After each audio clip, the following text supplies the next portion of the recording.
Last episode में हमने देखा था कि जियू ने जिनहन को लाइब्रेरी में पढ़ने के लिए इनवाइट किया था।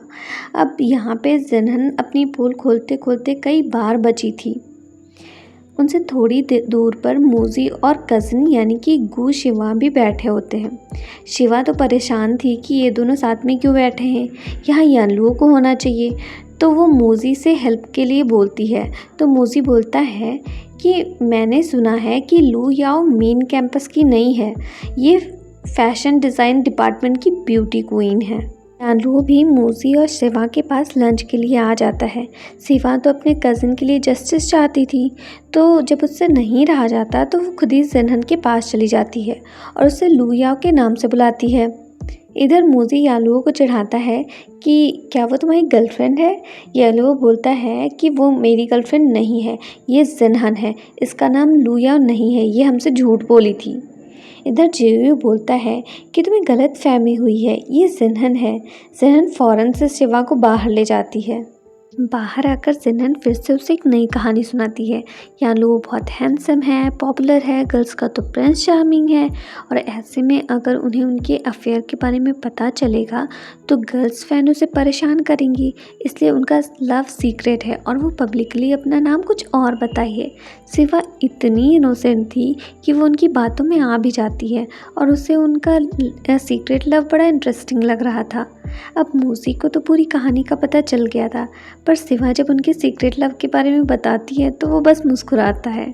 जिनहन यानी ट्विन सिस्टर शॉप पर सर्विस दे रही थी, तभी यानलुओ वहाँ जाता है और उसे डांटने लगता है कि वो सीक्रेट लव का बहाना क्यों बनाई। जिनहन कहती है कि मुझे नहीं लगा था कि हम फिर मिलेंगे, और वैसे भी क्या मैं उसे ये बता देती कि तुम फेक गर्लफ्रेंड हायर किए थे। यानलुओ कहता है कि ठीक है, अगर हम एक दूसरे को अवॉइड नहीं कर सकते हैं तो 3 रूल बनाते हैं। फर्स्ट, किसी को नहीं बताना है कि हम कपल बनने का नाटक कर चुके हैं। सेकेंड, जो लोग मेरे अपने हैं उनसे तुम प्राइवेट में बात नहीं करोगी। थर्ड, मुझसे कैंपस में कांटेक्ट नहीं करना है। जिनहन कहती है कि मैं भी तो यही चाहती हूँ, पर मैं तुम्हारे ही ग्रुप में हूँ और तुमने ही किया है ये सब कुछ, तो ये पॉसिबल ही नहीं है। यानलुओ कहता है कि क्लास के अलावा। जिनहन बार बार उसके सामने चाकू ले आ रही थी, तो यानलुओ उसके हाथ से चाकू लेता है और बोलता है कि ऐसी डेंजरस चीज़ों से मत खेलो। जिनहन कहती है तो क्या ये 4th रूल है। एक कस्टमर फ़िश खरीदने आता है। जिनहन बताती है कि एकदम फ्रेश है, पर कस्टमर को तो वो फ्रेश नहीं लग रहा था। तो जिनहन उसे प्रूफ करने के लिए यानलुओ को दिखाती है। कहती है देखो कितना हैंडसम है, और इसे देखकर ही लग रहा है कि इसका टेस्ट कितना अच्छा होगा। अब जिनहन यानलुओ को फ़िश को टेस्ट करने के लिए बोलती है, पर वो मना कर देता है। तो वो धमकी देती है कि अगर तुम नहीं खाओगे तो हमारा 3 रूल कैंसिल हो जाएगा और मैं आंटी गू से भी मिलूँगी। पहले तो यानलुओ थोड़ा शर्मा रहा था क्योंकि वो उसे अपने हाथ से खिला रही थी, पर धमकी सुनकर तो उसे गुस्सा ही आ जाता है, पर बेचारे को टेस्ट करना ही पड़ता है।